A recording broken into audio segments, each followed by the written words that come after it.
Hi, my name is Colin Graham, and I'm the animation director on Watch Dogs 2. Today we want to give you a look at our free roaming demo and give you a more detailed look at the open world and the Bay Area. This video is recorded from an alpha build of Watch Dogs 2 running on PS4.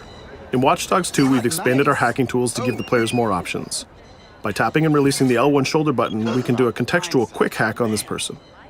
If we want more hacking options, we simply hold the L1 button while focusing on our target. Now we can see that there's 4 contextual hacks available on this car. Using the L1 button in 2 different ways allows the players to have fast access to the most common hacks, but it also opens up additional contextual hacks. This gives the player more hacking options than before. We've also added a NetHack view to the hacking toolkit, which allows you to toggle a digital filter to see the world like a hacker. We can easily pick out hacking opportunities and also pick out strange digital signals and data anomalies that are of interest to us. The orange signal indicates that there's a person whose digital profile has interesting properties for us to investigate. So let's take a closer look. When we're exploring the world, NetHack is a very useful tool to help us identify people or items of interest. It's a really good idea when you explore the open world to use your NetHack and look around because you never know what you'll find. We can hack into his phone and read his text messages to get a clue about what's happening. As a hacker, it's really easy for Marcus to get someone's personal information. This guy's text messages indicate that he's experiencing strange behavior happening on his phone. He seems to think that it happens every time he comes to this exact area. Let's see what our DedSec teammates think about these strange signals. That felt like a rock star pose. Found something weird. Sweet! Get a picture. No, I mean, my MC catcher detector is going off. We really need to find a better name for that. Why? That's the technical name. My Stingray sniffer tells me somebody's leeching data off of people's phones below. Looks like the data's going to Coit Tower. See? Weird. Weird indeed. Marcus has detected that there's an illegal Stingray box deployed somewhere around Coit Tower. We now have access to a new DedSec operation, and we can track it with our DedSec app. You can do any operation you want in the order that you want, as long as you've discovered it and it's in your DedSec app. With the NetHack, we can see the Stingray box is deployed all the way on the top of Coit Tower. But since the tower is closed, we're going to have to find another way to reach it. Hey, you still have a little on your nose. In Watch Dogs 2, Marcus has some custom-built toys to play with, so we can just deploy our quadcopter and fly it to the top. Coit Tower is an iconic landmark known for its great view. From here, you can see the whole city is accessible. You can visit landmarks like Sutro Tower, you can explore Golden Gate Park, or take a drive across the bridge to Marin. You can sail the bay on a sailboat, or you can visit Alcatraz, or maybe take a selfie with the sea lions on Pier 39. You can also travel across the Bay Bridge to Oakland, or take the freeway south to Silicon Valley. You can also take your time and explore San Francisco's diverse neighborhoods like Chinatown, Castro, or even the Tenderloin. With the drone, we can easily hack into the Stingray box and track its source. This one is operated by Greystrom, who are illegally installing these boxes all across the city. The open world is full of opportunities like this DedSec operation.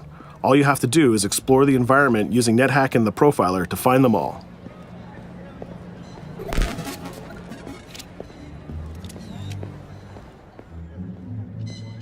There we go. This one has a breadcrumb trail I can follow. Nice. Where's it go? Looks like Greystrom set up a warehouse out by the piers. You wanna bet I can find some shady shit in there? Definitely some shady shit in there. We can open our smartphone and select the DedSec app to track this operation. We use the DedSec app to manage all of our activities in Watch Dogs. We can see the objectives on our map, and it's not very far, so we can drive there pretty quickly. The Noodle Map app can be used to locate different landmarks and areas of interest. The entire Bay Area is yours to explore from the very beginning of the game, so you don't need to unlock anything. There's also a shop on Pier 39 where we can customize Marcus's outfit, and there's some other open world activities we can check out along the way too. Let's take this car and head down to the waterfront. Cars are particularly vulnerable to a hacker like Marcus, and you can acquire a skill that allows you to simply unlock any car in the game with your phone. One of the biggest feedbacks we got from the fans after the first Watch Dogs game was about the driving. We've significantly improved the driving to make it more responsive and accessible to a wider number of players. Driving was reworked extensively with a team of experts from Ubisoft Reflections. This is a particularly important improvement because San Francisco is known for its steep hills and its tight winding streets. Of course, driving and hacking go hand in hand, and you can still hack steam pipes, traffic lights, and you can also hack individual vehicles. As you can see, it's much easier to drive through the city in Watch Dogs 2. Let's pull up here at iconic Pier 39 and take a quick look around. I am so proud of us for voting Miranda in. She's fantastic. Up ahead is a clothing store, so let's go give Marcus a new look. Each clothing store has the style of the people who live in that area, so as you travel around the world, you can start to build a wardrobe that's as diverse as San Francisco itself.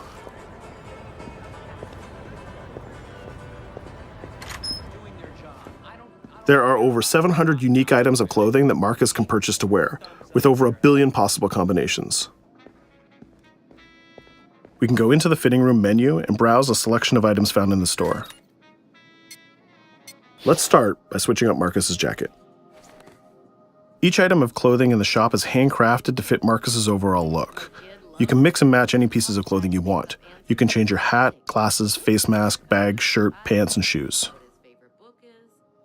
There's some nice Normcore hoodies in here, but I think we should go with the shirt with the giant skull on it. Let's take a look at what we got for shoes. Since people who come to Pier 39 are often tourists, we have styles of shoes that they would buy.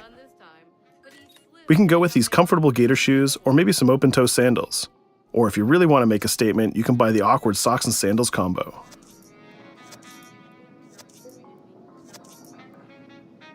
In the end, though, I think we should go with Stars and Stripes Chucks.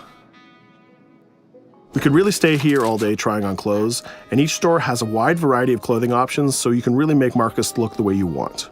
From biker leather to hip-hop, from pinstripe suits to tie-dye tank tops, you can really craft the look that's unique to you.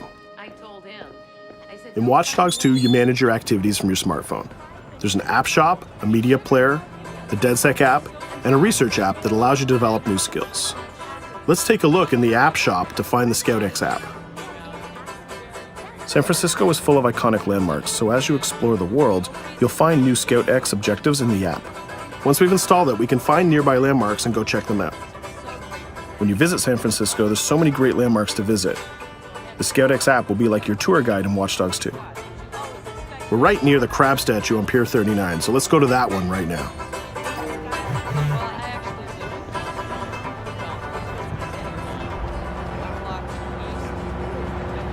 These tourists have the right idea.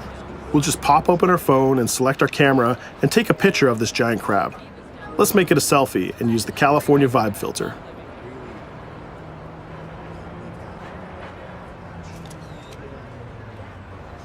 What's that? Uploading the photos to the ScoutX app will give you more followers, and you'll need those followers to progress through the game. So we had a look around and we bought some new clothes, but let's get back on track and head to that next pier, and we'll take care of that stolen data at the Greystrom site.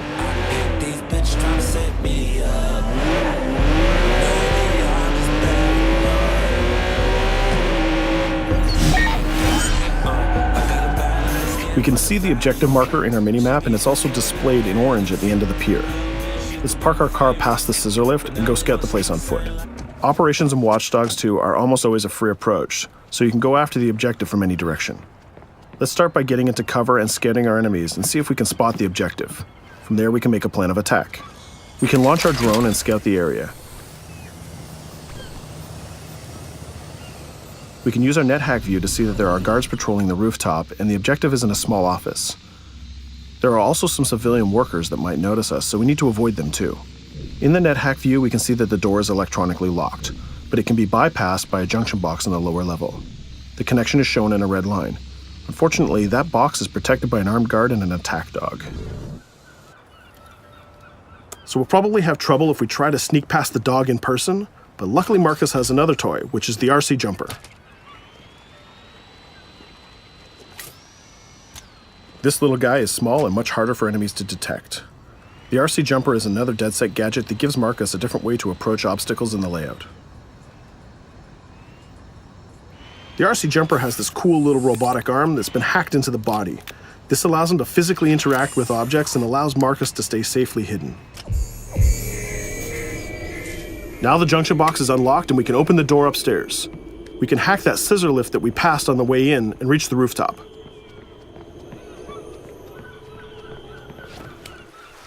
By hacking into the OS of the scissor lift, Marcus can take remote control of it. Not only can you raise it up and down, but you can actually drive it around anywhere you want in the world. This level of control gives players total freedom when dreaming up an approach to a mission. Our first challenge is to get past the guard in front of us. So let's hack into the security camera and see how he might be vulnerable.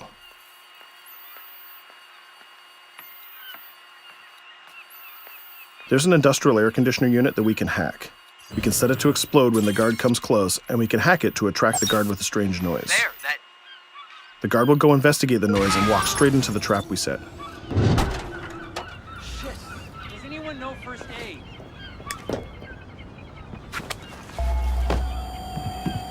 And just like that, we've taken out the guard, created a distraction, and slipped into the compound.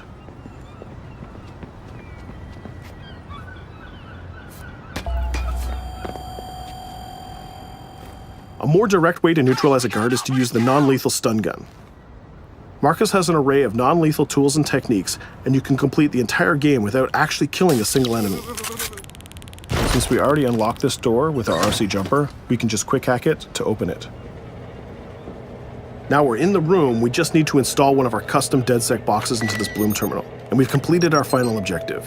All that's left to do now is escape undetected. Each operation we undertake will give us more followers. More followers will allow you to take on even bigger operations. So let's get off this pier and explore a little bit more.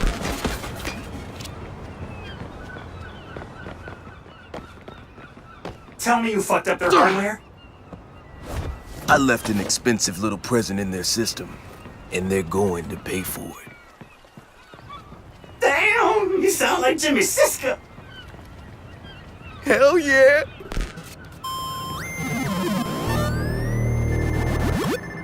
Up ahead, we'll notice there's another player hanging about. He's easy to spot because of the purple icon and the gamer tag over his head. In Watch Dogs, your game session can be seamlessly merged, and you will often encounter other players exploring the world just like you. This guy looks really friendly. We have an opportunity to join up and form a co-op party, so let's send him an invite.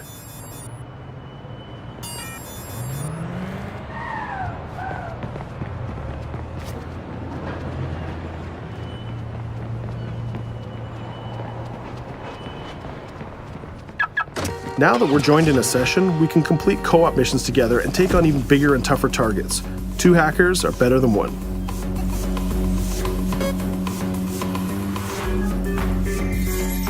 We're gonna head across the bay to Prescott, which is in North Oakland, to infiltrate a gang lair. We can get there by driving across the Bay Bridge together.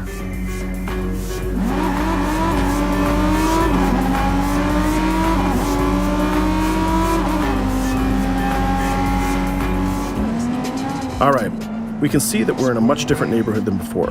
This is Prescott, a subdistrict of North Oakland, and the location of our next co-op operation. With our partner, we can go together and activate this mission.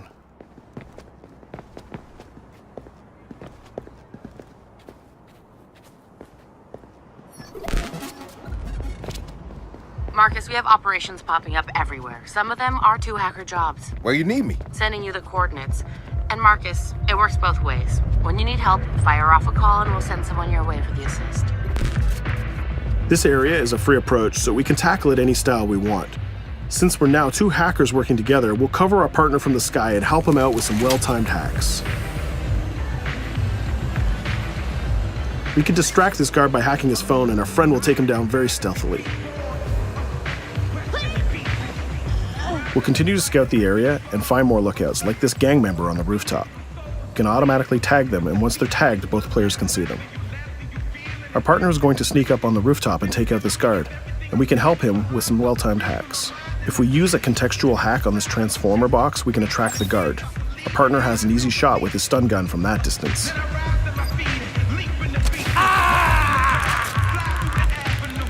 Using the NetHack view again, we can see that there's a lockbox connected by red connection lines to a room on the other side of the compound. Inside this room, we see our 2 targets meeting up, and it's a perfect place to take them down simultaneously. We need to get that box unlocked and get into that room. As we continue to scout this area, we can see this compound has a lot more guards than the last one, and they look very heavily armed. We'll need to take care of these guards if we get detected. There's also a car parked in the garage, so we might need that to escape later. Let's go back to our friend and get him to disable that junction box so we can unlock the door to our target. The drone has a lot of flexibility and it's small and hard to detect, but the trade-off is that you can't physically interact with objects like this junction box. But it's not a problem for our man on the ground to do that for us. The signal lines have changed from red to blue, so now we know that we can open the doors and get to our targets. Scouting phase is done, so let's get up on that rooftop with our partner and get close enough to neutralize these enemies. We can hack these junction boxes and set a proximity trigger on them. They'll explode if an enemy passes through them, but they won't be triggered if we pass through them ourselves. We can also deploy electroshock mines from our inventory, and they're fully hackable too. It's a good idea to leave traps for your enemies in case they try to flank you. Our partner is camped out by the door ready to rush into the room, but we're going to create a distraction first. We'll get into position behind these crates, and this time we'll launch our RC jumper. Once our partner opens the door, we'll zip in and create a distraction.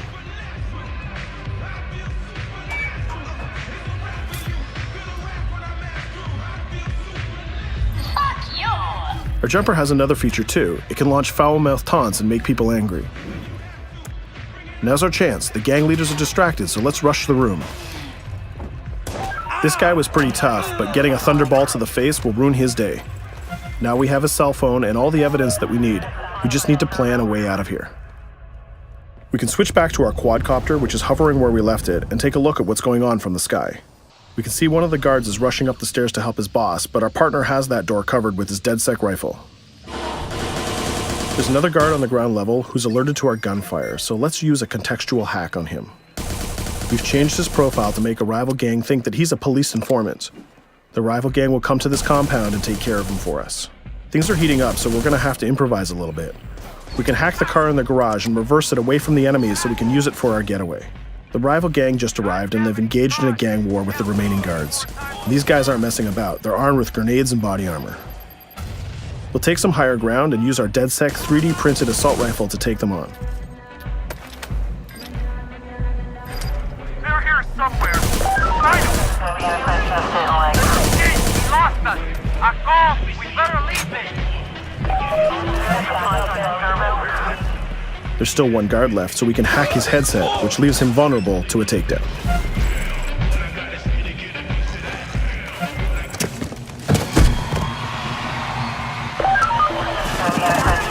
Let's take our stolen ride and get out of here before cops show up.